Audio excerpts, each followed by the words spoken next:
नमस्कार। राज्यसभा टेलीविजन के कार्यक्रम मीडिया मंथन में आपका स्वागत है। मैं हूं उर्मिलेश। हम उत्सवधर्मी लोग हैं। कई बार गम भुलाने और कई बार गुनाह छुपाने के लिए भी ऐसा करते हैं। कई बार और भी मकसद होते हैं। जैसे देखिए, इन दिनों दो तरह के उत्सव चल रहे हैं। डॉक्टर अंबेडकर के जन्मदिन पर रंगारंग उत्सव, फूलमाला, भजन कीर्तन तक। हिंदू कर्मकांडों और धार्मिक मान्यताओं को सिरे से खारिज करने वाले अंबेडकर की मूर्ति को कुछ लोग दूध से नहलाकर धूप दसांग भी दिखाते नजर आ रहे हैं। देश के कोने कोने में आधिकारिक समारोह भी हो रहे हैं। किसी संस्थान ने तो अपने पुस्तकालय का नाम भी उनके नाम पर कर दिया, पर उसमें अंबेडकर साहित्य नदारद है। अंबेडकर फाउंडेशन में भी अंबेडकर साहित्य उपलब्ध नहीं, क्योंकि वहां अंबेडकर की वॉल्यूम्स आउट ऑफ प्रिंट हैं। इसी तरह बिहार से दिल्ली तक इन दिनों चंपारण सत्याग्रह के 100 साल पूरे होने पर उत्सव हो रहे हैं। बिहार ने तो कई जलसे किए, पर उसी चंपारण में इस दरमियान गन्ना किसानों और मिल मजदूरों की समस्याओं से परेशान दो लोगों ने आत्महत्या की कोशिश की। एक की मौत हो गई, दूसरा जिंदगी और मौत के बीच झूल रहा है। कर्ज और गरीबी में लथपथ तमिलनाडु के किसान आत्महत्या कर चुके अपने दोस्त किसानों के नरमुंड के साथ महीने भर से दिल्ली के जंतर मंतर पर जमे हैं। इस बीच शासन की उपेक्षा से आहत होकर उन्होंने पीएमओ के समक्ष नग्न प्रदर्शन तक कर डाला। पता नहीं इस प्रदर्शन में कौन नंगा हुआ, किसान या हमारी व्यवस्था। जिस देश में 68% से ज़्यादा लोग प्रत्यक्ष या अप्रत्यक्ष रूप से कृषि क्षेत्र पर निर्भर हों, वहाँ के किसान इस कदर लाचार क्यों हैं? आंकड़ों की रोशनी में भी उनकी बेबसी साफ साफ दिखती है। सन 1995 से सन 2013 के बीच देश में 2,96,438 किसानों ने आत्महत्या की। सर्वाधिक आत्महत्याएं महाराष्ट्र, आंध्र, कर्नाटक, मध्य प्रदेश, गुजरात और तमिलनाडु में हुई। अपने देश में कारपोरेट कप्तानों को लगभग मुफ्त में जमीनें मिलती हैं, बिना किसी धरना प्रदर्शन के लाखों करोड़ के कर्ज माफ हो जाते हैं या एनपीए में तब्दील हो जाते हैं। किसानों मजदूरों से उनकी रक्षा के लिए केंद्रीय सुरक्षा बल के जवान तैनात हो जाते हैं, लेकिन किसानों को अपनी जिंदगी बचाने के लिए नरमुंड के साथ नंगा होकर प्रदर्शन करना पड़ता है। चंपारण सत्याग्रह के शताब्दी वर्ष में किसानों का इससे बड़ा मुद्दा और क्या हो सकता है? लेकिन कुछ संवेदनशील लोग भी किसानों के इस विराट सच को छोड़कर महज सत्याग्रह का उत्सव मनाने में जुटे हैं। तो मीडिया मंथन में आज हम इन्हीं सवालों पर चर्चा करेंगे कि किसान और उसके सवाल आमतौर पर हमारे मीडिया की खबरों और विमर्श से गायब क्यों हैं, या आते हैं तो सिर्फ उसी वक्त जब कोई किसान आत्महत्या करता है या नंगा होकर प्रदर्शन करने के लिए मजबूर होता है।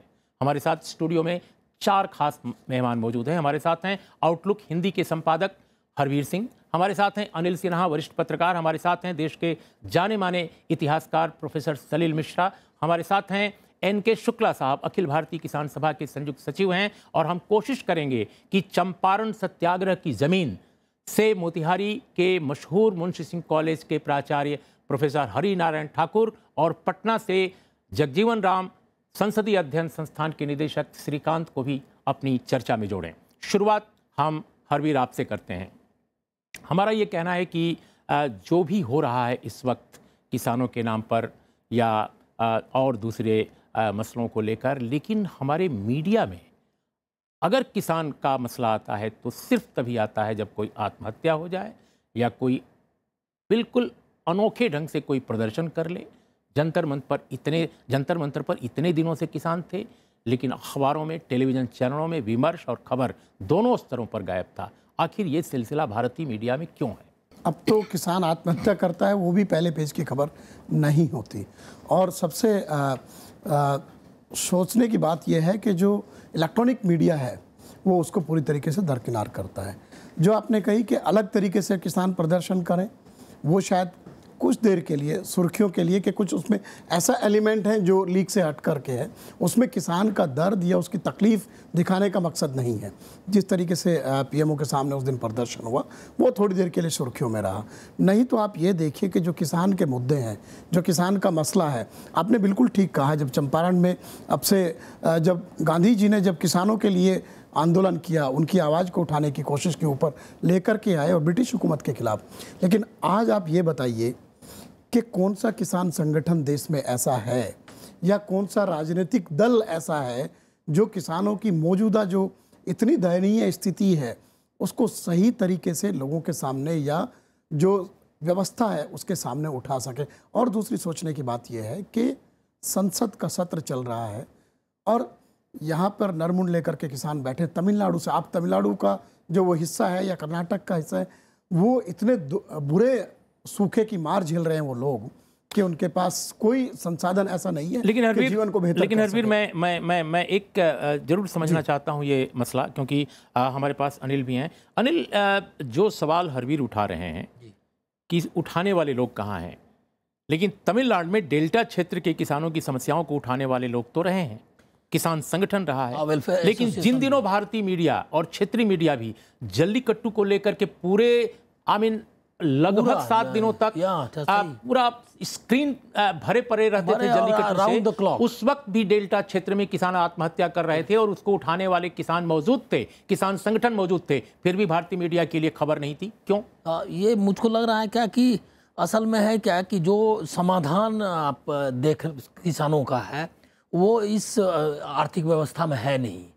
ये अब डेल्टा किसानों की आपने बात की, तो एक मामला सिर्फ वहाँ सूखे का मामला नहीं है, वो पूरा जो एग्रीकल्चर सिस्टम जो था, दो फसली क्रॉप, वो ख़त्म हो गया। कुरवई और संबा करके 2 क्रॉप वो लोग करते थे, अब वो 2 क्रॉप अब 1 क्रॉप में हो गया। और अगर कर्नाटक पानी ना दे तो दूसरा क्रॉप भी नहीं हो पाएगा जी। तो एक तो वो कर्नाटक के पानी, वो जो कावेरी का पानी है वो, दूसरा है क्या कि पूरा गाद इतना जमा हो गया है कि अब जो है समुद्र का पानी अंदर घुस गया है और वहाँ जो तालाब है या भूमि जल है उसको भी सलाइन करा है। तो 2, 4, 5 तरह की मार झेल रहे हैं डेल्टा किसान।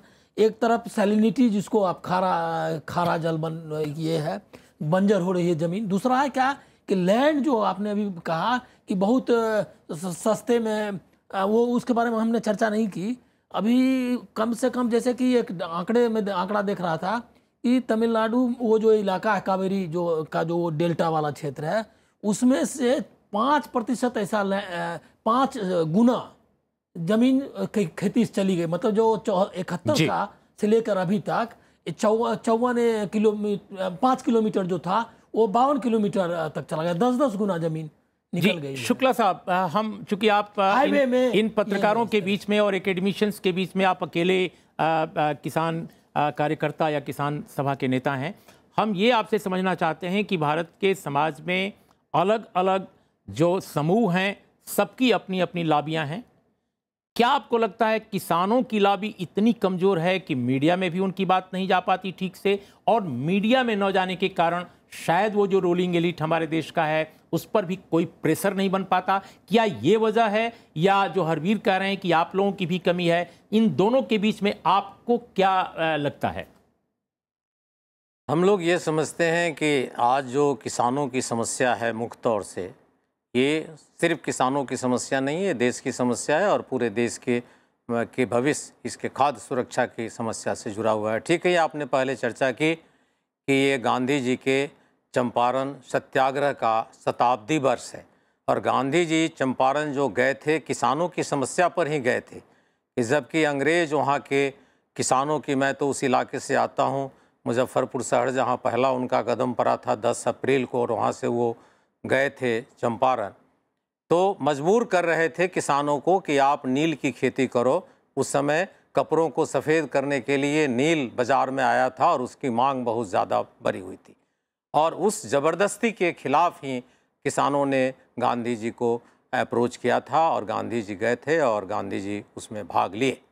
आज ठीक ही आपने कहा कि उत्सव के रूप में मनाया जा रहा है, लेकिन जो किसानों की समस्या है वो किसानों की समस्या ज्यों की त्यों है।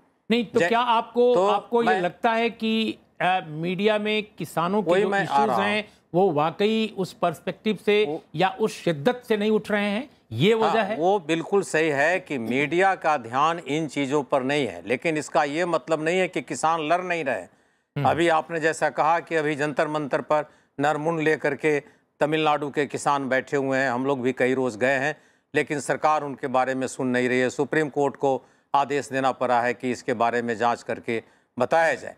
किसानों की ज़मीन का सवाल, जो उनको ज़मीन छीनने की कोशिश हुई, हम सिर्फ याद दिलाना चाहते हैं कि पूरा 1 साल हम लोगों ने आंदोलन किया, भूमि अधिकार आंदोलन के मंच बना करके सरकार को मजबूर किया कि वो उस बिल को आगे ना बढ़ाए।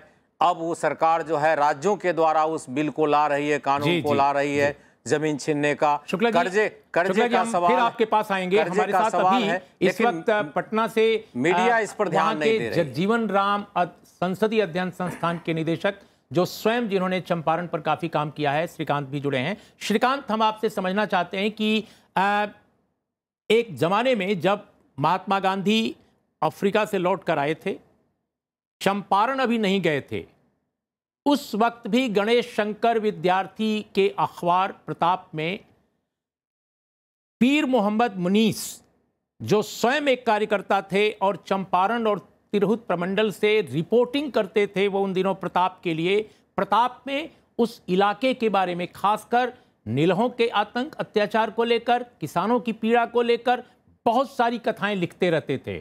और एक तरह से उत्तर भारत में उन्होंने एक तरह का चंपारण को लेकर जन जागरण किया था। मैं नहीं जानता कि महात्मा गांधी ने प्रताप में उन लेखों को पढ़ा था या नहीं पढ़ा था, लेकिन सच यह है कि राजकुमार शुक्ला के साथ पीर साहब भी लखनऊ में गांधी जी से मिले थे। लेकिन मैं ये आपसे समझना चाहता हूं कि जिस तरह का मीडिया उस वक्त था, बहुत आज के मीडिया जैसा बड़ा मीडिया नहीं था, आकार में, प्रकार में, रंग में, रूप में, रुपए में, पैसे में, लेकिन इतना जन जागरण मीडिया कर रहा था चंपारण के किसानों को लेकर।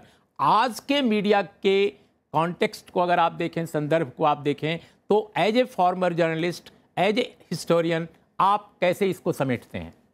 देखिए, मैं 3 अखबारों का नाम ले रहा हूं।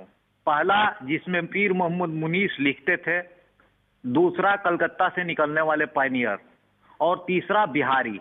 बिहारी अखबार को के संपादक को लिखने के कारण हट जाना पड़ा था। 10 किस्त उन्होंने लिखा था जी, ठीक है। पीर मोहम्मद मुनीस साहब ने प्रताप निकलने के साथ ही चंपारण की करुण कहानी सुनानी शुरू कर दी थी। समझ लीजिए 1914, 15, 16 में अगर आप फाइल देखेंगे तो पता चलेगा कि किसानों के ऊपर कितना जुल्म दमन है। और तिनकठिया के बारे में उन्होंने लिखा। तिनकठिया जी, उस पीरियड में आप देखिएगा, जब तिनकठिया हटता है उसके बाद भी 1920 में पीर मोहम्मद मुनीस और राजकुमार शुक्ला एक मंच पर दिखाई देते हैं कि गांधी जी के जाने के बाद भी यहाँ नीलहों का अत्याचार थामा नहीं है। 50 के दशक में अगर आप देखिएगा तो रामनंदन मिश्र की एक पुस्तिका है किसानों की समस्याएं, उसमें वो बताते हैं, लोहिया कमीशन बना था इस पे, उसमें वो बताते हैं कि नीलहे गए और मिलहे आए। तो जमीन के लूट का किस्सा उन्होंने बयान किया है 50s में। तो आप देखिए, लड़ने वाले, जैसा कि शुक्ला साहब ने कहा कि लड़ने वाले अपने स्तर पर लड़ते रहते हैं। अभी गांधी नामधारी कई युवा ऐसे हैं जो जमीनों की बंटवारों को लेकर अभी भी जेल गए हैं और सरकार ने उनको आश्वासन दिया है कि हम बांटेंगे जमीन। लेकिन श्रीकांत, हस्तक्षेप के लिए माफ कीजिएगा, मैं आपसे एक सवाल और करना चाहता हूं। गांधी जी ने इतनी बड़ी लड़ाई लड़ी, नीलहों के आतंक में कमी आई, तिनकठिया को लेकर भी कुछ हद तक समस्याएं काफी हल हुई, लेकिन आज के चंपारण को और उस संदर्भ में आज के संपूर्ण भारत को हम देखते हैं तो हम देखते हैं कि किसान आज भी बहुत बुरी स्थिति में है। जमींदार आज भी कुल मिलाकर उस पर काबिज है। चंपारण में बड़ी बड़ी जमींदारियां कायम हैं। लोग कहते हैं कि 200 एकड़ से लेकर के 2000 एकड़ वाले भी हैं। तो ये एग्रेरियन अनरेस्ट एक तरफ है, आत्महत्या करने पर उतारू मजदूर हैं, खासकर गन्ना मिलों के, और दूसरी तरफ बड़े बड़े फार्म हाउस हैं। इस पूरे सिनेरियो को आप कैसे देखेंगे? देखिए, 2 तरह की बातें हैं। हमारे बिहार में जैसा कि आप जानते हैं भूमि सुधार हुआ, भूमि सुधार कानून बना, उसको इम्प्लीमेंट नहीं किया जा सका। लोगों ने मिल मिलाकर अभी लाखों एकड़ जमीन का मामला न्यायालयों में लंबित है। दूसरे राज्यों की तुलना में बिहार की तुलना नहीं कर सकते हैं ऐसे इक्की दुक्की घटनाओं पर कि बिहार के लोग आत्महत्या नहीं करते हैं बल्कि लड़ते हैं। लॉन्ग टर्म प्रोसेस है वो लड़ाई का। लेकिन देश की जो किसानों की स्थिति है उसकी तुलना में बिहार में वैसी बहुत मतलब एक ही तरह की स्थितियां हैं कमोबेश देश में किसानों की। खास तौर से जी। खास तौर से लैंडलेस लेबर की स्थितियां बहुत खराब है, इसीलिए पलायन भी बहुत ज्यादा होता है। ये इससे जुड़ा हुआ मसला है। जी श्रीकांत, आपका बहुत बहुत धन्यवाद। हम भविष्य में फिर आपसे बात करते रहेंगे। इस वक्त हमारे साथ चंपारण से, ईस्ट चंपारण से प्रोफेसर हरि नारायण ठाकुर भी जुड़े हुए हैं, जो वहाँ के मुंशी सिंह कॉलेज, बहुत मशहूर कॉलेज है, उसके प्राचार्य भी हैं। ठाकुर साहब, हम आपसे समझना चाहते हैं कि वही सवाल जो मैंने श्रीकांत से पूछा था कि इतने बड़े सत्याग्रह, इतने बड़े आंदोलन के बाद आज भी चंपारण क्यों उदास है? खासकर जो कृषि क्षेत्र है, एग्रेरियन जो सिनेरियो वहाँ का है, वहाँ क्यों इतनी दारुण स्थिति है?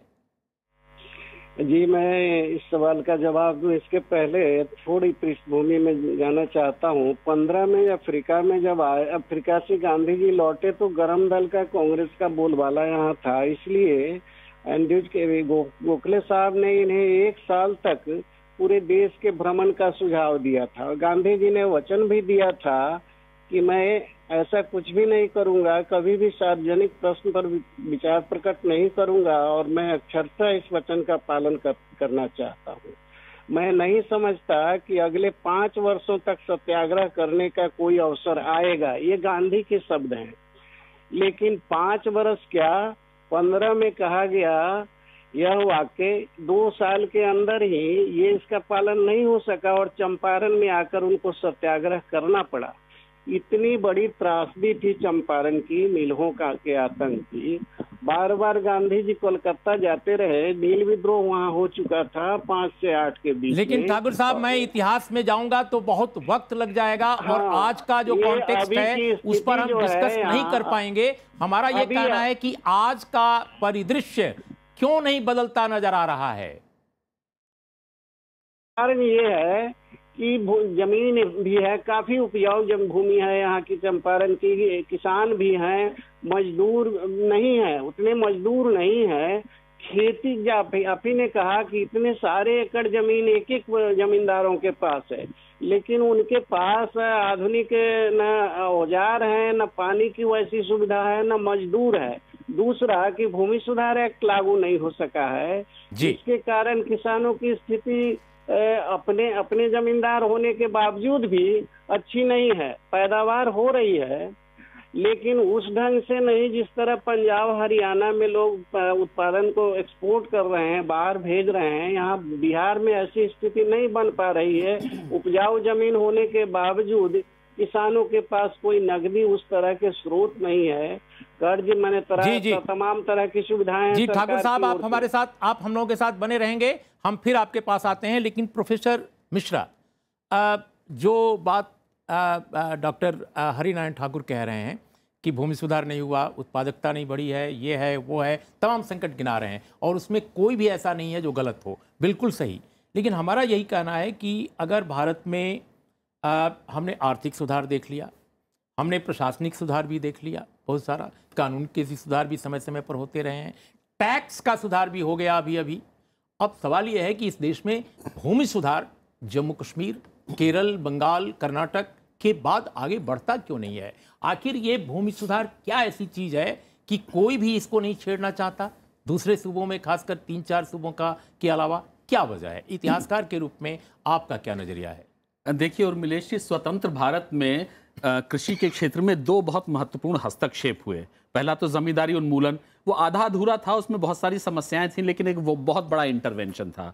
दूसरा 70 के दशक में आके हुआ, जिसको कि ग्रीन रेवोल्यूशन, हरित क्रांति के नाम से जानते हैं, साइंस एंड टेक्नोलॉजी को लगाया गया, जिसकी तरह आउटपुट एकदम से बहुत बढ़ गया। उसके बाद कोई बहुत बड़ा काम हुआ है नहीं। उसके बाद में 40 साल 45 साल हो गए हैं। कृषि एक बहुत ही जटिल गतिविधि है। अनिल जी ने जितने बेहतर तरीके से बताए, मीडिया के लोग समझ भी नहीं पाते हैं कि ये बहुत ही यूनिक एरिया है। बहुत सारी चीज़ों पे, बरसात पे, तमाम चीज़ों पे, इन्वेस्टमेंट पे निर्भर करता है, और ज़रा सी भी कोई बात गड़बड़ हो जाएगी तो एकदम से सारा कोलैप्स कर जाता है। फिर किसान जो है वो गरीब किसान नहीं है, वो सेल्फ रिस्पेक्टिंग किसान है, वो खुदकुशी कर लेता है। गरीब लोग नहीं करते हैं इसलिए कि कुछ गड़बड़ हो गई है। बेसिकली हमारी कृषि के क्षेत्र को एक सतत परमानेंट रेवोल्यूशन की ज़रूरत है। वो रेवोल्यूशन ये नहीं कि आज हो गया और फिर 20 साल बाद और फिर 30 साल बाद, लगातार उसको एक क्रांति की लगातार इंटरवेंशन की ज़रूरत है। पूरे देश का भविष्य उसी पर निर्भर करेगा। और ये जो रेवोल्यूशन है, इसके 2 बहुत महत्वपूर्ण मुद्दे हैं। गांधी का मुद्दा, गांधी का जो है कि गांव पे फोकस कीजिए, रूरल इंडस्ट्रीज बनाइए, ऐसे परिस्थितियां बनाइए कि गांव के लोगों को बाहर ना निकल के जाना पड़े, एक डिग्निटी के साथ वो वहीं पर रह सकें। और दूसरा ये कि सरकार को ध्यान देना होगा, लगातार निवेश, इन्वेस्टमेंट कोशिश करनी होगी ताकि कृषि हमारी बेहतर होती रहे, ताकि उसका विकास हो, उसमें इन्वेस्टमेंट हो, सरप्लस बने। लेकिन सवाल हरवीर ये है कि जो सलील कह रहे हैं या अन्य लोग कह रहे हैं, सरकार पर या शासन में जो भी रहता है, मैं आज की सरकार के बारे में नहीं कह रहा हूं, किसी भी पार्टी की सरकार हो, जो गवर्नेंस की एजेंसीज हैं, जो योजनाकार हैं, उन पर किसानों के इश्यूज को लेकर संवेदनशील होकर निर्णय लेने की कहीं दिखाई नहीं देती है वो प्रवृत्ति, क्योंकि कोई दबाव नहीं है किसानों की तरफ से, उनकी कोई लॉबी नहीं है, मीडिया में कवरेज नहीं है। मैं अभी देख रहा था CSDS का एक सर्वे, उन्होंने भारत के 6 बड़े अखबारों का सर्वे किया और पाया कि कृषि और ग्रामीण क्षेत्र का कवरेज दिल्ली से छपने वाले बड़े अखबारों में क्रमशः 2.2 से लेकर 3.2% है। जो सर्वाधिक कवरेज करने वाला अखबार है वो अंग्रेजी का अखबार है, दक्षिण का ओरिजिनली अखबार है जिसका नाम द हिंदू है। और जो हिंदी के अखबार हैं, जो हिंदी क्षेत्र में सबसे अधिक बिकते हैं, उनमें कवरेज ग्रामीण और कृषि क्षेत्र का 2.2 से 2.4 के बीच में है। ऐसी विडंबनापूर्ण स्थिति के बीच में जब उनकी आवाज ही नहीं गूंज रही है कहीं, क्या आप समझते हैं कि रूलिंग एलीट तक इस वजह से वो उनके लिए कोई दबाव नहीं है? क्या वजह है? देखिए, एक तो मैं जैसे पहले भी जिक्र किया था, रूलिंग एलीट कौन है? हमारे जो इलेक्टेड रिप्रेजेंटेटिव हैं, जो विधानसभा में, लोकसभा में जाते हैं, वो अगर ताकतवर हैं और ग्रामीण पृष्ठभूमि से होना ज़रूरी नहीं है, अगर किसानों के हित के लिए वो लड़ने की कोशिश करते हैं, ये बहुत बड़ा, मैं कहूँ, ये शरण हुआ है किसानों की अपनी ताकत में।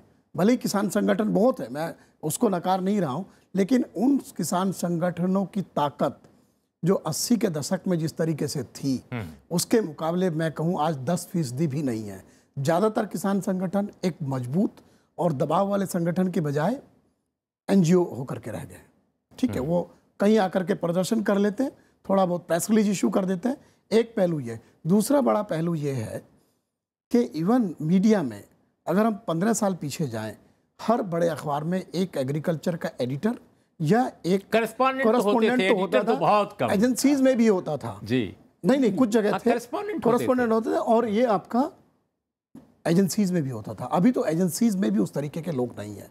तो ये जो है, तो क्या ये मीडिया का जो कॉर्पोरेटाइजेशन हुआ है उसका असर है? देखिए, एक अजीब माहौल हो गया है कि रीडेबिलिटी, कि कुछ सेंसेशन क्रिएट कीजिए, कुछ इंटरेस्टिंग एलिमेंट दीजिए, लोग उसके पढ़ेंगे। किसान से तो आपको इंटरेस्टिंग एलिमेंट नहीं मिलेगा। लेकिन हरवीर साहब एक चीज बताइए, अभी मान लीजिए अखबारों में तो कभी कभी किसान की कोई खबर आ भी जाती है, टेलीविजन चैनल जिनका इतना इम्पैक्ट है, वहां तो किसान के मुद्दे शायद ही 365 दिनों में कभी दिखाई पड़ते हैं। बिल्कुल, मैंने कहा ना कि उन्होंने जो ज़्यादातर मीडिया है, खासतौर से इलेक्ट्रॉनिक मीडिया, वो न्यूज़ को एक ऐसी कमोडिटी की तरह परोसता है जिसको लोग चाहें। शुक्ला साहब, तो ये उस सवाल यही हमारे पास, हरवीर, हमारे पास समय बहुत कम है। शुक्ला साहब, आपको याद होगा मनमोहन सिंह साहब प्रधानमंत्री थे, UPA का रिजीम था, करीब करीब 60,000 करोड़ रुपए कर्ज माफी हुई थी। हमने देखा था कि इंडियन मीडिया का एक बड़ा हिस्सा बहुत गुस्से में था। लोग कहते थे कि ये अनप्रोडक्टिव एक्सपेंडिचर है, ये ऐसा काम सरकार कर रही है जिसको नहीं करना चाहिए था। नाक भौं सिकोड़ते थे एडिटोरियल में बड़े बड़े संपादक कि ये क्या किया सरकार ने, इतना पैसा बर्बाद किया, ये क्या है कर्ज माफी। लेकिन कारपोरेट के जब मसले आते हैं तो बिल्कुल अलग रंग दिखता है मीडिया का।